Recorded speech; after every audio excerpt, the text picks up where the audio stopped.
Hey everyone, it looks like we are live. I'm going to allow a couple seconds for people to trickle in. This is my first time in a very long time going live. I've done a lot of like pre-recorded, a lot of events, a lot of workshops, but I definitely wanted to jump on live to add in, some conversations with some of my colleagues, right? I've been in a part of these different groups and a lot of these different programs since, everything has gone virtual. And now I want to bring in some of the folks that I've been working with, talking with, interacting with every day, staying accountable with, to have this little series that we call Live with Georgie. So for the next few weeks, I don't want to promise you guys on how many episodes, how long it is, but I think this is just a segment that will be beneficial to the wider community of entrepreneurs and folks that are trying to get stuff done in the ecosystem, especially during these crazy times that we've been experiencing. So I'm going to go over and share what we're doing here on our social platform so that way more people could join us in. So we're going to take 30 seconds to have everyone share and retweet and let everyone know that we are live with Georgie. And we're going to be talking all about accountability of your mind and your money. So here we go, sharing it on LinkedIn. We are live with Georgie.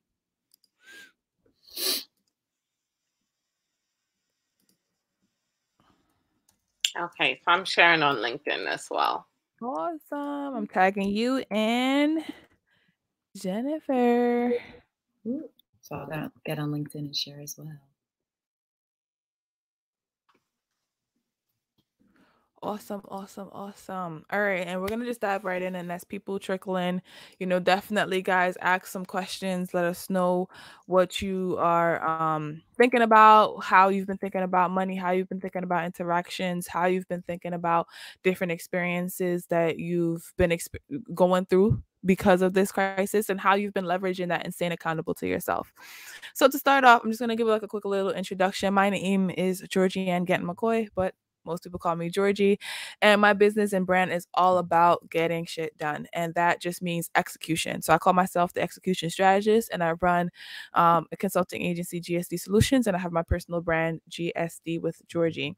And it's all about how can we better use the internet and tools that are on the internet to become more productive, more resourceful, and make money and use less of our time, right? So how can we strategically make those decisions, amplifying our usage of technology? And I've been, creating businesses on the internet and getting paid and doing a lot of things on the internet since middle school days. And so now, leveraging that experience on that knowledge to help others, launch businesses, build brands, and now produce virtual events, which I've been doing for the last 3 years. Today, my guests include Jennifer and Bridget, who are my colleagues that I've known for about a year, almost 2 years for Bridget. And we've been working on various projects. One of the projects that we all worked together on recently was Stay by Stay Home, that took place early March.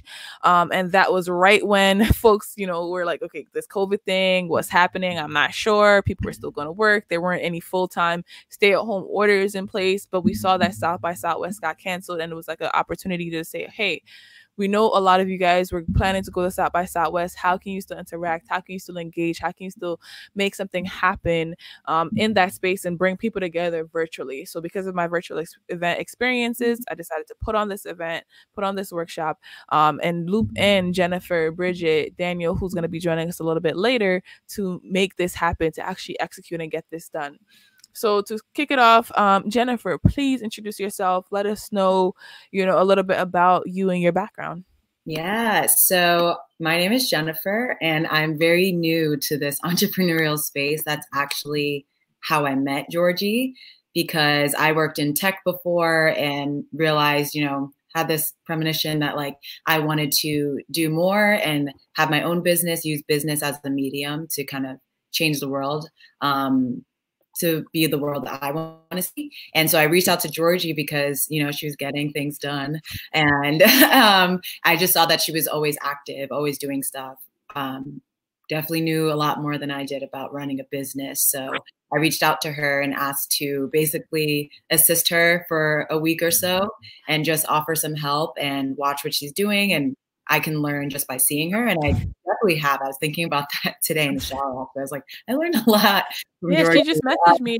Yeah. Like, hey, can I just follow you around? Yeah. Yes, absolutely. Exactly. Like I knew coming into that situation that seeing something means that you now know it can be done, and then you can integrate that into your own life because your imagination has expanded. So I definitely saw that with Georgie, and it's such a great experience. So glad that we got to work on this project, Stay by Stay Home. But now I'm also working on a podcast called the Pussy Podcast, just dealing with all the issues that come up for people like us who have pussies, and the emotional side of it, the spiritual side of it, anatomy side of it, things that we don't know, just talking about that. And we're also creating a community where women can heal and embrace all the sides of themselves. We've recently started with brag circles, where you guys have been to some of them. Well, to the one I ran, I'm doing another one this month.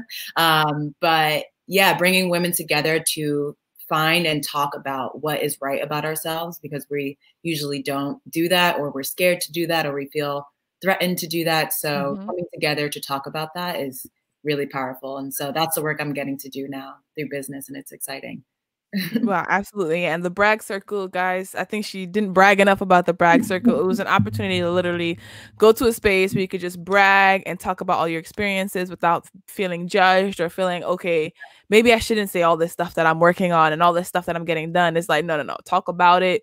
Be, and I think in society we talk about it as like being conceited, but it's just like, no, these are the accomplishments that I've had. Let's talk about them. Why not yell them from the mountaintops? And it's not to make anyone else feel lesser than. It's just to celebrate who you are and what you've accomplished. So that was a great experience. Definitely check out the next brag circle that's happening. It's a great opportunity.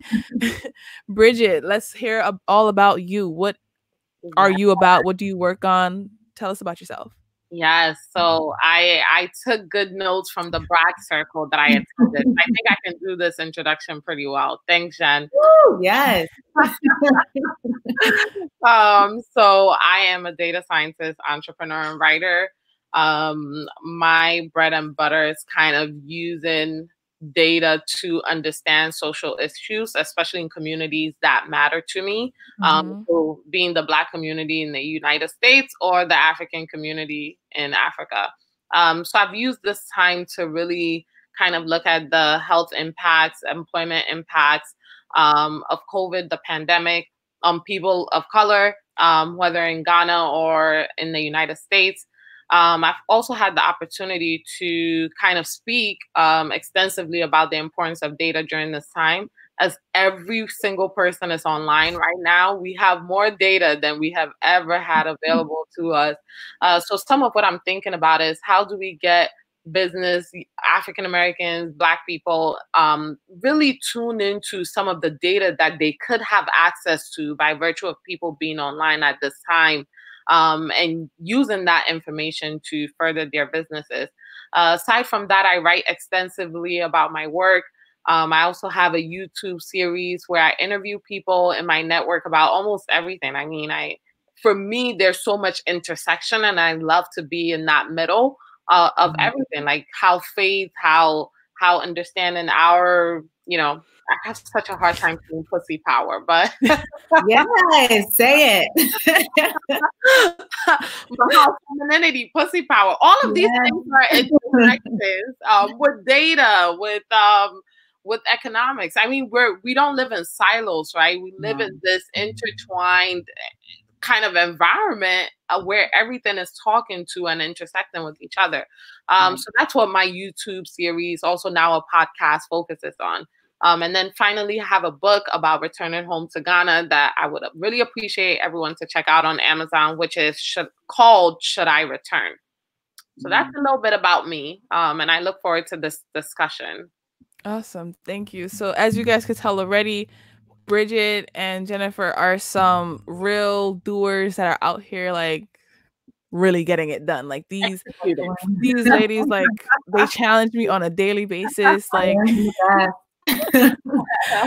and, the first thing that I want to talk about today is, putting together Stay by Stay Home. What was that feeling for you? Because I mentioned a little bit about, for me, it was just like, bringing together the community, and like that's through the internet. And that's something that is very important to me. I was introduced to technology and internet at a very young age, and I have been on it since, kind of just making my way, making my path, forging, and just like trailblazing.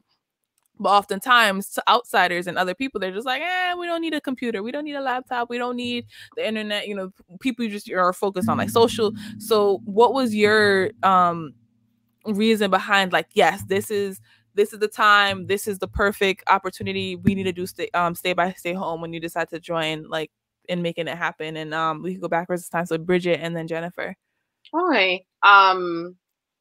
Yeah, so stay home has, I don't think I fully had the time to reflect on it, because it happened and then everything else happened. Really. And we could not have known at the time what would happen a few months from then, right? Like that we would be under stay home orders.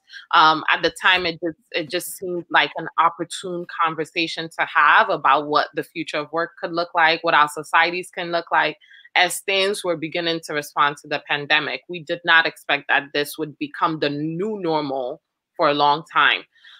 So when I think back on it and kind of reflect on it,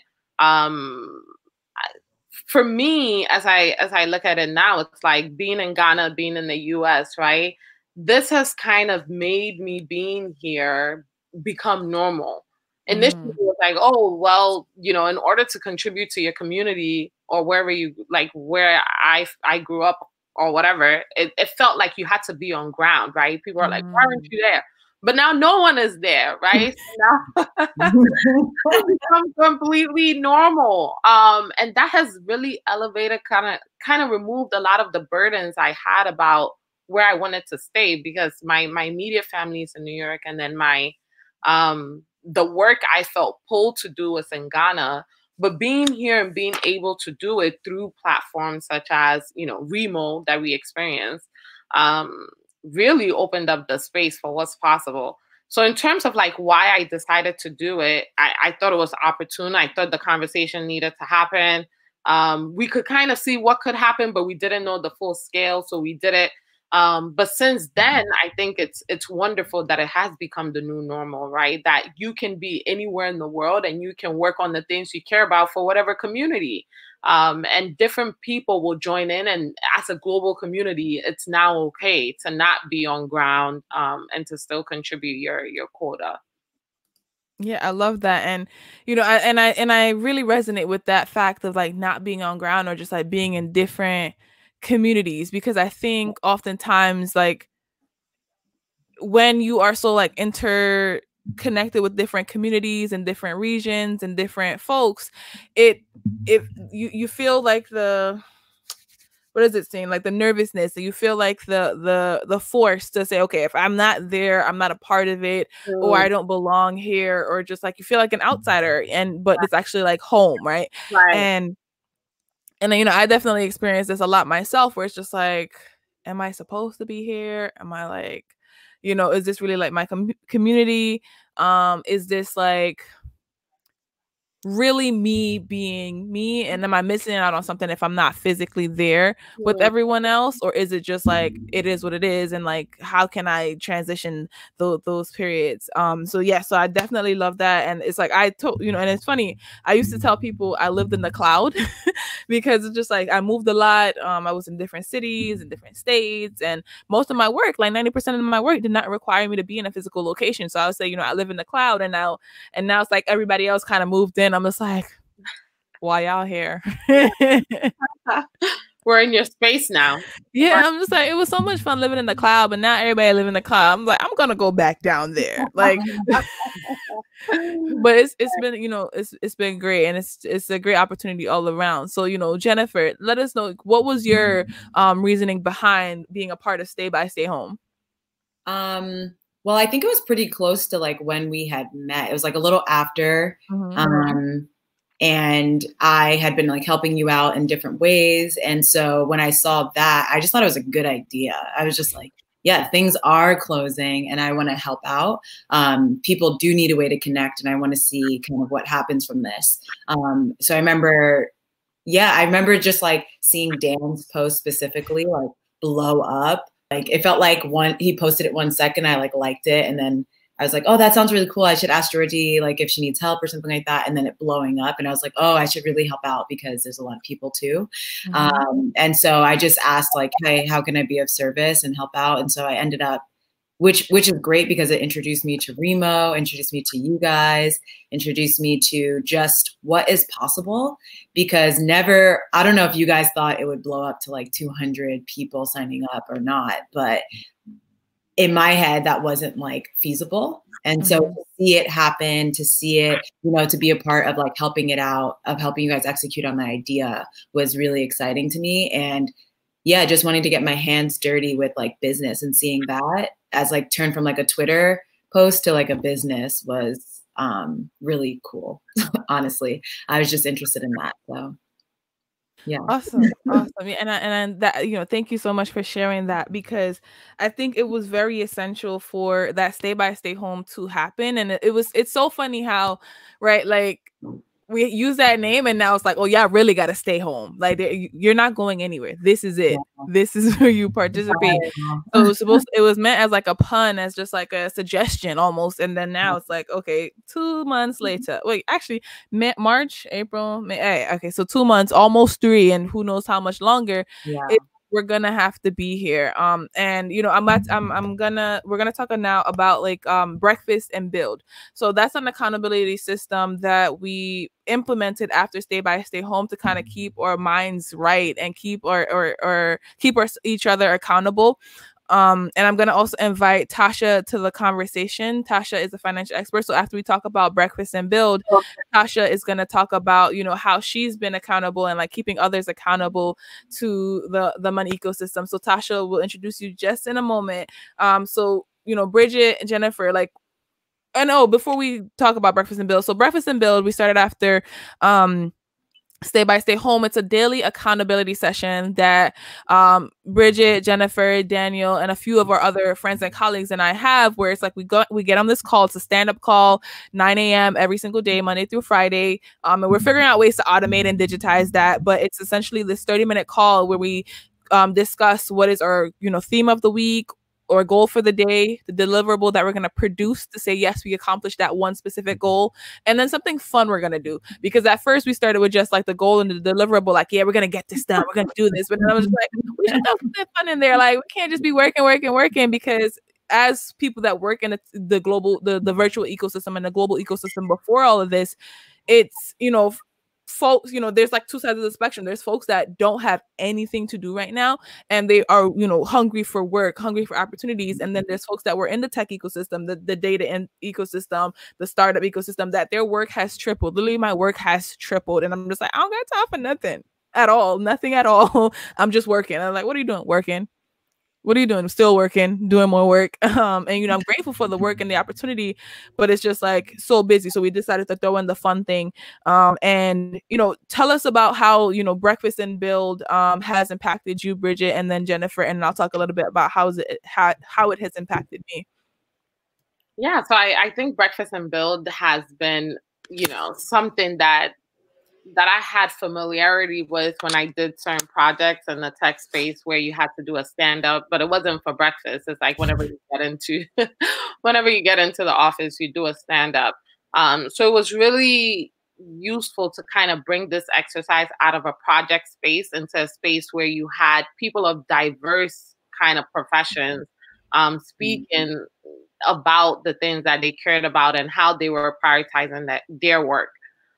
So in that sense, it gave me great perspective. I remember many times getting off the call and saying, wow, perhaps this is something I should integrate, or this is a resource I can also use, right? That you would not have, you would not get exposure to if you're having just a stand up with people at your job or people in your field, right? So I really love that we were coming from different backgrounds and tackling this together. And it helped me to kind of assess my day before getting on the call, right? Because you can't think on the phone with like 5 people talking about what they're gonna do. You kind of have to come to the meeting with a plan. So I think it's definitely helping me in terms of staying structured ahead of time, planning my day the night before, the morning of, and also gaining perspective and exposure to how other people are organizing their time and thinking about, you know, how to be effective during this period. Awesome. Thank you. What about you, Jennifer? How has it been impacting you? Yeah, for me, it's really important because I'm super fluid. I'm like a very go with the flow person, but I like really have an urge for structure. And so this has been such a great way, as Bridget was saying, to start my day off and start it with intention, which is a big thing for me. And so now, because I want to have a practice of starting things with intention, what I've learned even from Breakfast and Build is when I build community around my goals, like if I say, okay, every day I want to start an intention with an intention, if I can create community so that I have that accountability to show up for, if I can't show up for myself, I'm showing up for other people. And I started to do that in other areas of my life too. So I started like meditating with somebody, you know, making sure that I have community around things that I want to start integrating into my life, because it just, partnership just makes things so much easier. I also left my corporate job and was traveling, and then came back and wanted to start being an entrepreneur, and not having community around that. So like when you're in a corporate world and you get to do stand up with them every day, it's like set in stone and it's great and you have that set community. But when you start venturing on things by yourself, now it's like, okay, well, I could ask my friends, but they all work corporate jobs. So then who am I going to meet up with? So I think having a group of entrepreneurs, people who are doing things outside of just a corporate space, and they're all working on their different ideas, that's so beautiful and so helpful to know that, you know, they're struggling with certain things that I'm struggling with. So it's just like a bunch of, you know, misfit entrepreneurs coming in, right? Everyone's doing their own different things and figuring it out, and we're all figuring it out together. So that was really, really awesome. And I love also the fun part, because I think it's important to be cyclical and incorporate rest. It's just nature and natural.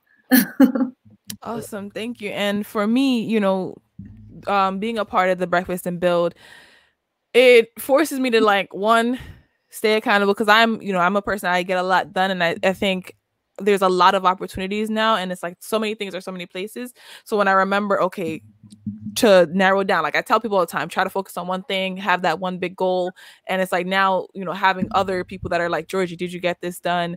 And holding me accountable on top of the accountability I have for myself, it definitely helps me to pace myself better as well. Yeah, that's a key part of it, pace myself better, because I think it's easy for me to try to take on a lot and then feel like I can get it done, and then I'll strategize to get it done, but you don't always have to be doing something. So you know, my podcast is called Doing the Most, and it's just like I feel like I'm always doing the most. So just hearing others say, you know, we're just going to focus on that one thing, and then also helping to keep others accountable. You know, I get on everyone's butt when I need to, like, hey, like that sounds too big, or if I'm doing something, you know, they call me out like, hey Georgie, are you sure you're going to try to finish up 10 clients today? It's 9 o'clock. You got the kids, you said he's gonna do this and this and that. So just like wind it down. So just like being called out, and in a space where other people are having like the same ambition, the same goals, and you know, it feels on track. So just being called out, like, hey, be realistic with yourself, is really helpful, and gets me to like, okay, what do I really need to do? What are the things I need to execute? What do I need to focus on? And like getting those things done. And then everything else is kind of like extra and optional. So I'm really grateful for Breakfast and Build. So now, you know, I invited up Tasha, who is a financial expert, and she's going to talk to us about, so now this conversation is going to shift towards being accountable to your money. So we've talked about being accountable to your mind, right? Just, you know, the tasks that you're going to be doing, the work that you're going to be doing. And now, Tasha, please, you know, give us a quick little introduction about who you are and about your business. Sure. Mic check first. You can hear me okay? Yes, ma'am. Yes, ma'am. Hi, everybody. It's been so interesting hearing about Breakfast and Builds and the accountability structure, and I absolutely love it. And I agree with everything that you all said. And when it comes to, well, first of all, my name is Tasha. I'm the CEO and Chief Coach at Goddess Day.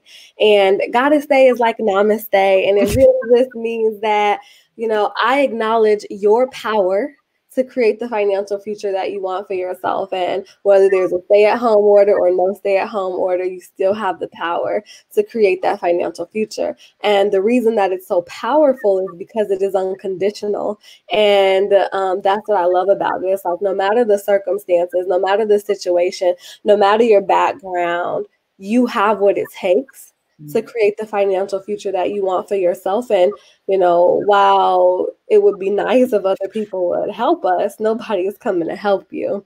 And you can really see it in a culture where, you know, a lot of the social safety nets that were in place are falling apart, when the unemployment rate is going sky high, when people who are used to working aren't working anymore, where people used to have a structure to go into work, now they don't have that structure anymore and they're working from home. You can see how the responsibility is yours now. And I think it's more evident that it's your responsibility now more than ever. And so I think that this time, so one of my affirmations during this time is like, every cloud has a silver lining. So we're in these crazy times and we're dealing with whatever it is that we're dealing with. I know for me, my entire business model, right? I help people take control of their finances so that they never have to worry about money again by creating financial systems that consistently and reliably increase their net worth. Well, if I'm helping people consistently and reliably increase their net worth, the first thing I need them to have is money. So my entire business model depends on people having money. And I'm like, oh, crap. Stuff is hitting the fan. People are losing their jobs at record levels. How am I going to be able to sustain my business right now? And the first thing that you have to be accountable to is to the mindset that you cultivate, no matter the time period. What is the mindset that you're cultivating? Because that's going to create the space for the action that you take. It don't matter how many times you write a to-do list. It don't matter how many times you tell somebody that you're going to do something, right? Your actions are truly going to be in alignment with the story that you're consistently telling yourself and the mindset that you've been cultivating. And so while we're on this stay-at-home order, while we're doing social distancing, the number one thing that I think, you know, people should be focusing on is, what are they thinking? How are they being accountable to that mindset? And the way that I've been doing that is just, it really has created an atmosphere where I don't have the luxury to be sloppy with my thoughts, right? While there was the fat of the lamb out there and everybody was living their best life, I probably would, you know, get away with some sloppy thinking every now and then. But now it's like, every time I see adversity, I have to undergird it with a positive thought every time, because I can't afford to start thinking, well, we're experiencing one of the highest unemployment times in history. I'm never going to be able to get a client, because just like that, my business is going to go from successful to not. And what I had to deal with, and feel free to jump in or ask questions or whatever, but what I had to deal with as a business owner was, I have been running my business for 6 years, well, over 6 years, and now have been one of the most profitable years of my business. And I had to face the fact that with all my hard work go to waste like that in the blink of an eye, because people have lost their job and the marketplace is so different. And what would I do? So yeah, being accountable to the mindsets that you have is probably one of the most understated but most important things that you could do during this time period. And it's really, there's something special about it, because there hasn't been a time where there's been such a collective state of calm. So we're usually in the hustle and bustle of our day, right? Entrepreneurs, I think, might take it for granted. Those of us who don't work a 9-to-5 job, we don't have to go in, you know, we're not experiencing the hustle and bustle of a normal work day. We have a lot of time to be with our thoughts. But for everybody else who is used to waking up early, right, disrupting your sleep, waking up early, getting in your commute, being on go, staying on go for 8 hours, having to come back from your commute, there's hardly any time for you to think about how you're being, what you're thinking, what the future is going to look like. You don't have time to think about all of that. And let alone if you're a parent, like, George, like, when do you have time to breathe, let alone to try to think about how you're thinking? So this is such a special time, because people who are normally on go get to stop and think about what thoughts are driving their everyday lives. Thank you. Thank you so much for sharing that. And that like had me think of a question I want to pose to everybody is, you know, what's like the first way that has, you know, what was the first thing that came to your mind when you realized like your ability to make money could potentially be interrupted, right? So we all have lives, you know, we are all, you know, adults here, and even if we are, you know, staying with family, because I know a lot of people have gone back to and stayed with families, you know, it's like you have to have some type of income. Like you don't want, you know, mom and dad, or, you know, maybe they even lost their jobs paying for your expenses. It's just like, what was the first thing that came to your mind when you're like, this could potentially disrupt my act of making money? So, you know, let's go Bridget, Tasha, and then Jennifer. Like, what was the first thing that came to your mind where you're like, oh, this could disrupt me making money? What was your first thought of like fixing that? Or maybe it wasn't to fix that, but just what did you think? That's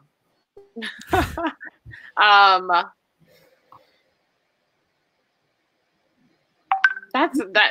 Can I take that question in a bit? I want to think through it, because it seems like, well, let me just go ahead and answer it, because I think the answer is coming to mind. I think building, for, like I mentioned, I've been in Ghana for the last 4 to 5 years. So I've been in an ecosystem where you like, there's a lot of uncertainty, right? You're in a developing country. You're not getting paid or getting money every 2 weeks, right? At most, you get paid once a month if you're working for someone. So I guess I didn't have that initial like shock and apprehension to the crisis, because I had been in an ecosystem where you kind of have to have like a long stretch and a long perspective in terms of income flow, in terms of expense and things like that. So on a personal level, I don't think it immediately affected me psychologically, because I had been acclimated to an environment where that wasn't my normal. But as I think about it now, I think part of what scares me though is how long this could last, right? Like I'm in a place where I'm comfortable with like a few months of, okay, well, this feels just like Ghana and not getting paid. But but then there's points when it's like, okay, if this continues for another 4 months, I don't know what's going to happen.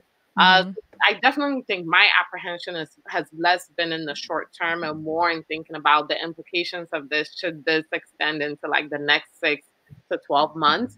And I agree with Tasha, like this metacognition, being cautious of like how you're thinking, it's so key, right? Like, it's not something we have the privilege to sit down and think about. So I really appreciate Tasha bringing that up.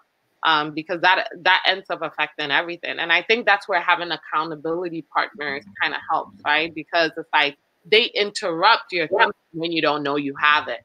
And Daniel is like A1 at that as he joins the call. He's like, hey, Dan. So I'll leave it here so that we can continue the conversation and let him join in. Awesome. Yeah. So, Daniel, the question that everyone's answering now is like the first thing that came to your mind when you realized that your ability to generate income could be disrupted because of this crisis. So, Tasha's up next, then Jennifer, and then, you know, we're going to come to you. You could give an introduction and then answer the question. All right. So for me, it was less thought and more a feeling. You know, that feeling where like your heart just sinks into your chest. And I want to really highlight the fact that it was a feeling, because the only reason I noticed it is because I'm very in touch with my feelings, and I have that luxury. And so I could start to feel like there's this tightness in my chest. And that's how I know, like, I'm scared, like real palpable fear. And it's not in my brain yet, because I don't want to think it. I don't want to think the thought, but it's actually there. And every time it comes up, it's like, okay, I got this. But you know that fear it's like resting under the surface. And so that's what it was like for me, having to just acknowledge, like, you know better than to constantly be steeped in fear, but you got to acknowledge that the fear is there. And so now what do we do about it? Right now, how can I create a plan and a structure to make sure that there's nothing to fear? And that plan and that structure is rooted in a mindset that says, I got this. Love that. Love that. Definitely could resonate with both of what you guys are saying so far. And I'll share mine a little later. Jennifer, what about you? It was like the first thing that came to your mind, like money, huh? No, actually. So because my circumstance was so different, I wasn't earning income when this happened. So I was starting on this journey of wanting to be an entrepreneur and coming back from traveling, and I didn't have income. So I actually felt grateful that I didn't have income because I was almost saved from having the anxiety of losing that income. And for me, the way that I look at money is that we assigned it the value, right? That's how money works. Like we all collectively decided that this thing has value, and that's why it has value. But other than that, money is really nothing. So for me, the way that I internalize it is like, if the market works based off of people's confidence in the currency, why would adding doubt and fear about that currency help me? Like it literally doesn't help anybody.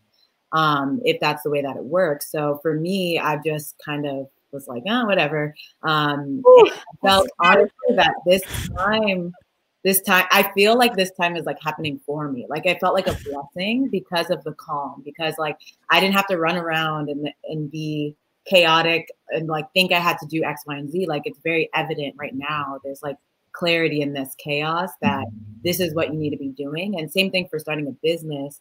I'm really glad that I'm not starting a business when everyone has tons of money, because now I see what needs are apparent and what people are willing to pay for, even during a time of pandemic. So I think it's like some of the best businesses, if you do your research, like some of the best businesses, longest standing businesses started during the Great Depression, started when there was bad things happening, because you can see very clearly what people's needs are. They're not going to just like be like, oh, I guess this kind of works for me, so I'll throw X amount of dollars towards it. It's like, we need to choose between like eating and like helping my family, but I find your thing so valuable, I'll pay for it even during this pandemic. So I think it's great feedback for, yeah, I'm not going to pay for this. It's like, great. Okay. I want to shift what I'm offering, or change my value proposition, because I want a product that you'll pay for when you feel like you have nothing, but you feel like I still need that thing. So that's how I've been going about it. And I'm very systematic also with my like mindset.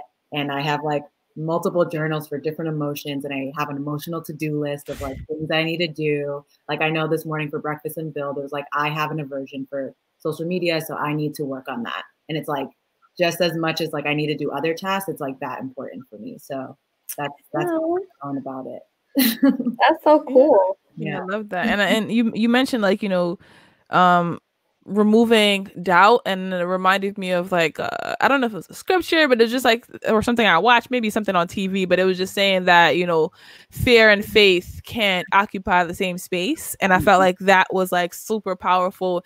And I think that's already the common thread between what everybody's responses has been, is just like, am I gonna be afraid of this, or am I gonna say, okay, why has Tasha said, my heart sunk, or Bridget said, why do I feel different? What's the source of that, and then what am I going to do to remove that fear and replace it with, I have faith in this, in myself, I have faith in the system, I have faith in the fact that this will pass, and I'm gonna keep on being productive, keep on going on the path that I was going on. Maybe I need to do a little bit of an adjustment, because whereas I know like Bridget, you had like a busy travel schedule before this. Now it's like, okay, how do we digitize that, right? How do we make sure, and Tasha, I'm pretty sure you've come up with a few different strategies, and we'll talk about that in a minute. Like, okay, my clients had full-time jobs and now they don't. How do I allow them to know, okay, how do they keep saving? How do they flip that money into something else, so that way there's other ways to generate income? Because there, again, right now,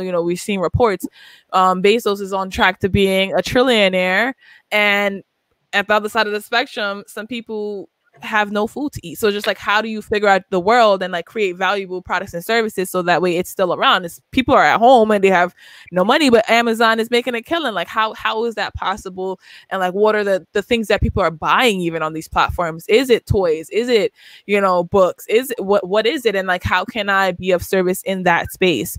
And so, Daniel, welcome to the conversation. If you could just give us a quick little introduction about, the inclusive innovator. Oh, is that the title now? That's his. We came up with that. He said that at Breakfast and Build, and I was like, oh, that sounds like a superhero name. I love it. I love the iteration. You iterate on the personal brand. How you doing, everyone? Georgie, thanks so much for having me. So good to see the squad on the chat. Tasha, it's great to meet you virtually. I am the inclusive innovator, formerly known as the innovation inclusion strategist. So I've evolved my title. Now, the goal for me and what really animates me is ensuring that people of all backgrounds, specifically people of color and women, have a role to play in the innovation economy of the future. Traditionally, it has been the reserve of white men, and that has been a disservice to society in general, and especially a disservice to Black and brown folks across the world. So everything I do is around that. So currently, I'm helping to start a nonprofit teaching cloud engineering skills, specifically DevOps, to folks from communities of need, starting in the Bronx technically, but we're really open to anyone in the tri-state area simply because we're all online. So this conversation is very relevant to the things I've been thinking about. And to answer your question, your original question, when this started to happen, my reaction was more aligned with how Jen was thinking about it, because I have also been in that transition to entrepreneurship. I recently found out I am an ENTP, literally this morning. Wait, what's that? I don't know what a... INTP. So the I think is for innovator. I'm still trying to figure out what the acronym stands for, but I guess I kind of realized who I was before I took this exam. But I really am somebody who's entrepreneurial. I'm always thinking about new solutions to problems. How can I help the world be better? How can I help others be better? So in this environment, I'm thinking, okay, there's going to be a lot of loss and a lot of, loss of life and loss of money and loss of stability for a lot of folks. But from where I'm coming from, I'm already in this position of I want to make sure the next thing I'm doing is impactful as possible. I've kind of disassociated myself, and I'm privileged to be able to do that in some ways from needing a ton of money to stay afloat. So I've been thinking a lot about impact, and this time has also been a time to slow down in a sense, but also to speed up. So I think the world is slowing down in a sense, but I have an opportunity to speed up by going inwards and figuring out where are the best places to spend my time, who do I want to spend it with, and what problems do I want to solve. So in summary, I saw that there's a lot of opportunity to be had. I think that in times like this, someone is always going to be making money. So I'm thinking, how can I be one of those people who are making money, and how can my tribe be people that are making money, and how can we help others make money? And to Jennifer's point, when I talk about money and her point about you have to qualify what that means, money not for money's sake, how can we use money as a way to empower ourselves and be able to live the lives that we want? So that's what I'm all about. Awesome. Thank you. Thank you so much. And, as Tasha is a financial expert, I want to talk to her about, hearing the perspective of Jennifer and Dan, who kind of pretty much said money doesn't matter, right? You guys said it in different ways, but it's just how do you help for how does that make you think of the financial aspect of it, of there are some people, again, with some people completely without jobs, loss of income, and then some people that are oh, money could come and go, I'm cool with it. So there's how does that, and what have you seen on the spectrum of the clients that you're working with?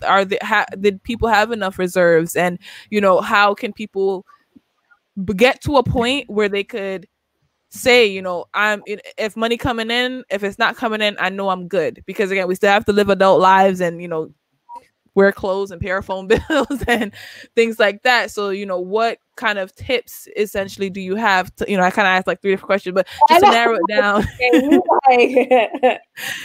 So just to narrow it down,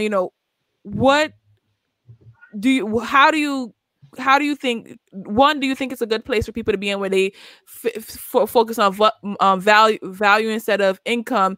And if so, what do they need to do to prepare to get to that point where money is not like a fear thing, but more of like a thing of opportunity or a thing of building or a thing of value for them? Okay, how long do you want me to answer this question? Give it to us in like 3 minutes because I want to respect everyone's time. I told you guys till 1, so maybe if we go to, because that would be the last question, and like we wrap up and let everybody know how to reach out to each person. So hit us hard. Like, how can we make sure that our money mindset is correct, so that we don't have to stress about money in a time of pandemic? We're like, oh, money is cool or it's not, whatever. Yeah, so I really like that. When Jennifer was talking, I was like, it's really powerful to be able to come from that perspective, and Daniel as well. And as Daniel was talking, I wrote, there's currently a pandemic, and as it relates to your finances, it doesn't mean anything. So it's not the case that just because we're experiencing a pandemic, it necessarily means that everyone has to experience loss. It just means that we have to get more creative about how we live our lives. And one of the ways that we could do that is with group economics, collective economics, and just going from these, individual silos in which we live our lives to going to more, pooling of our resources together. So maybe the way that we live our lives isn't the same as it was 3 months ago, but our quality of life doesn't have to diminish, and it could actually improve. What would it be like if we didn't have to go to work, but we had support with our families and shifting out who cooks dinner and spreading out the bills and being inside of the community and doing it safely? Wouldn't that be nice? And so you don't have to think like, there's a pandemic, I'm going to lose my job, that means I will have less, I'm going to starve.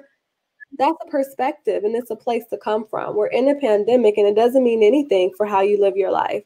Mm-hmm. And that's why I center my company around the fact that you have the power to create the financial future that you want for yourself. Nobody else has the power to create that for you. You get to decide, right? And there's a lot of people who will listen to that and be like, and think like, well, there are systems in our country. I can like imagine that, Daniel might have a perspective, from a background of inclusivity. You might think there are systems that systematically oppress and oppose people. How are they supposed to thrive during those times? And what I would say for those people is that you have to do what's in your power to do and leave the rest. Let the rest go. And I wanted to share a story about my mom. So I grew up on the south side of Chicago, and one of the most economically depressed counties in the U.S., period. So, I grew up poor, public housing, food stamps, WIC, all of that. And a couple weeks ago, I asked my mom, why did you choose to grow up poor? And she was like, I didn't choose to grow up poor. And I said, okay, well, tell me, why do you think you were poor? Because I didn't have this, and I didn't have that, and I didn't have this. And then I just asked her, like, do you think that you could have learned a skill that could have allowed you to make more money? Yes. Did you notice that you were able to buy all the things that you said you wanted to buy? Yes. My mom never went without cigarettes a day in her life, right? And my mom is incredibly smart, incredibly talented, but for some reason, she didn't think that she deserved to be able to live financially free. So for those of you who are inside of a pandemic right now, and you're thinking that I got to take what I've been given, what I want you to know, and this is what my clients know, preparation, right? People who know that they have a future, prepare for it. Mm-hmm. If you don't believe in your future, then you're probably not going to prepare for it. My clients already had an emergency fund, but the best time to plant a tree 10 years ago, which is what most of my clients, not 10 years, but maybe 10 months ago, they've been planting, right? But the second best time is now. So do what you can now. I call it the crunch time budget or the ugly season, right? We're indoors. This might be no hair done, no nails done, all that money channeled into your finances. So, thinking about, to bring all that together, thinking about value, money does have the value that you give it, but no matter what value you give it, it doesn't have the power to determine whether you have a good life or not. That's all up to you. Mm-hmm. And if you look at how do you make sure that you're preparing for, you know, how things are now and how things are going to be in the future, for that, I highly recommend crunch time budget, ugly season, because we don't know how long this is going to last. You want to put all of the resources that you have into securing yourself because you have a future that's worth securing. Thank you. I love that note. I love, ugly time plan. I love that. I'm just like, I be coming on some of the lives with my hair all kind of crazy. Today I was like, I have to look a little decent. They have seen me all kinds of crazy. I come up here with the wash out, everything. I'm just like, yeah, this is it. If you want me on camera, this is it. But I really love that. And to like just bring the conversation whole, right? This session was all about accountability of your mindset, accountability of your time, and then leading up to accountability of your money. Because I feel like there's so many excuses that people could put in place. And if it's not a crisis, it's, oh, this doesn't work, or, this is happening. There's always going to be something happening. Right now, it's a common denominator for everyone. Like everyone is being impacted in different ways through the pandemic. So right now is actually the first time that not your excuse, your reason for that you could say to yourself of why you're not doing something can be validated, because it's really something crazy that's happening. But that, because it can be validated, means that you should take on that validation, right? I've been grateful. And when I'll answer the question really quickly about what happened to me, what did I feel about money when this pandemic happened? I wasn't nervous at all, because I knew my skill set was actually, and like a lot of the work that I've been doing over the last few years were based on these times, like based on living in the cloud, based on remote work, based on virtual events.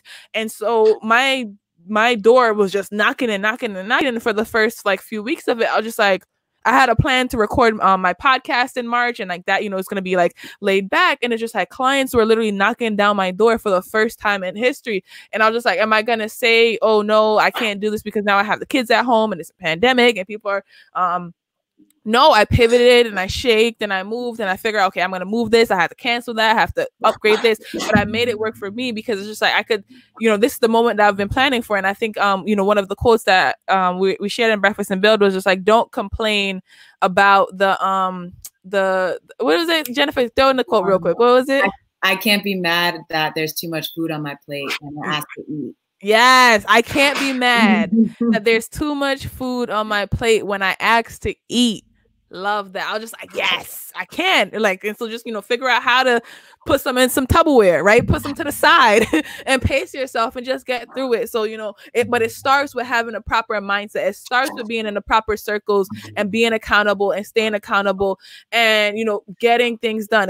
You have to have a system in place so that way you know what you need to get done, be accountable to yourself, accountable to others, and then just have that have that mindset of, I'm going to make it happen, pandemic or no pandemic. Just go out there. So be accountable to yourself, to others, and accountable of your mind and your money. And no, you can't say, oh, this person made me stop making money. No, it wasn't anybody else's fault. You kind of, you were a part of the process. Take accountability and take ownership of it. And so with that, I would love to have everyone close, and we're going to go with, just promo yourself for a minute or two. Jennifer, Tasha, Bridget, and then Daniel, and then we are gonna go off air. So Jennifer, what would you like to end with? Final words. What should they check out? So definitely check me out. I'm getting back on Instagram. So my Instagram is J Sunmonu.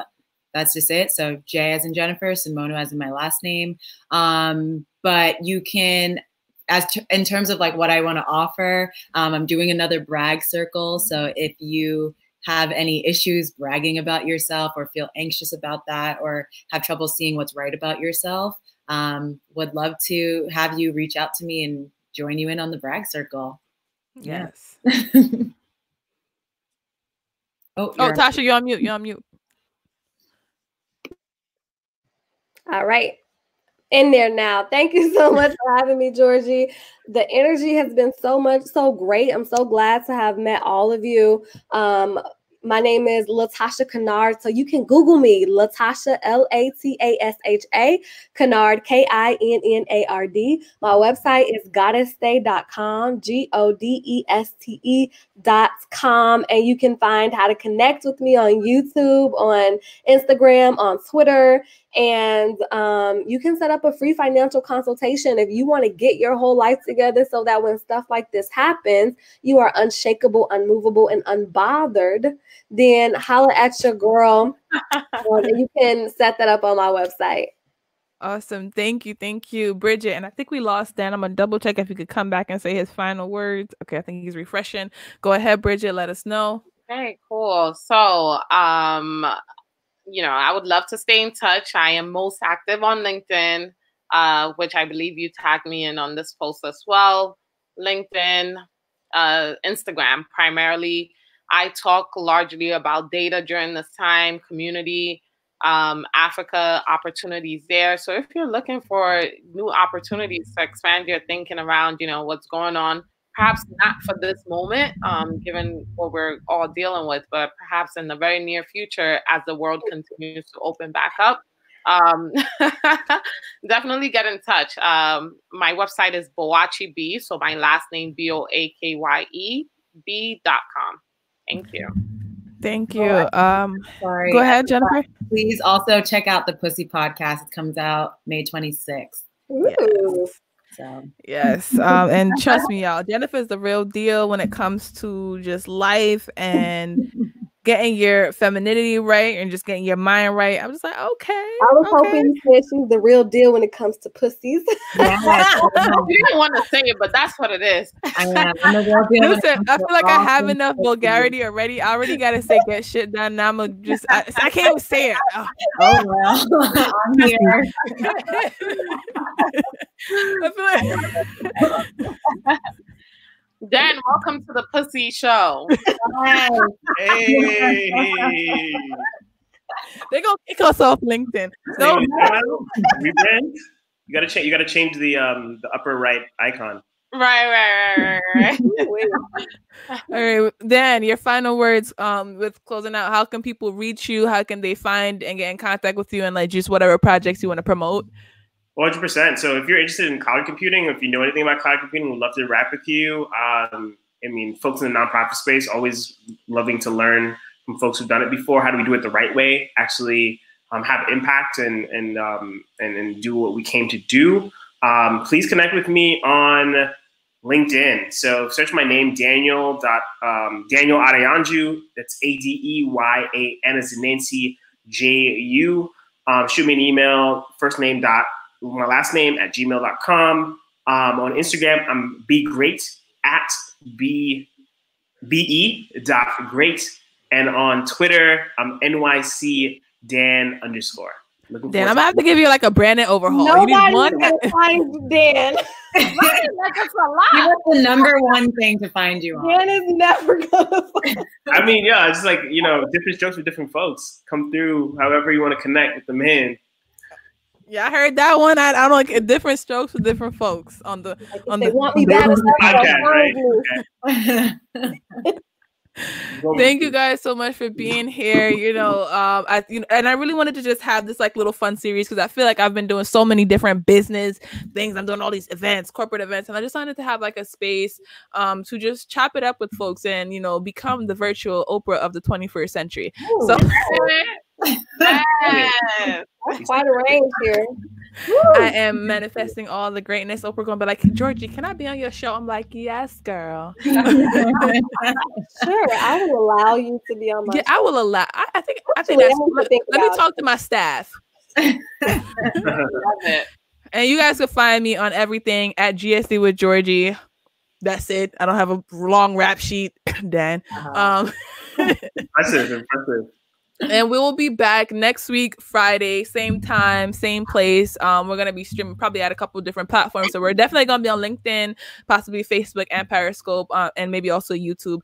But definitely, every Friday for the next, until I say there's no more, at 12 p.m. to 1 p.m. We're just going to be chopping it up on various topics on Live with Georgie. Thank you so much to Jennifer, Tasha, Daniel, and Bridget for being here and, being on the first episode of this series that I'm having, and we look forward to seeing everyone next time on Live with Georgie. Thank you. Thank you. Bye, everybody. Thanks, Georgie.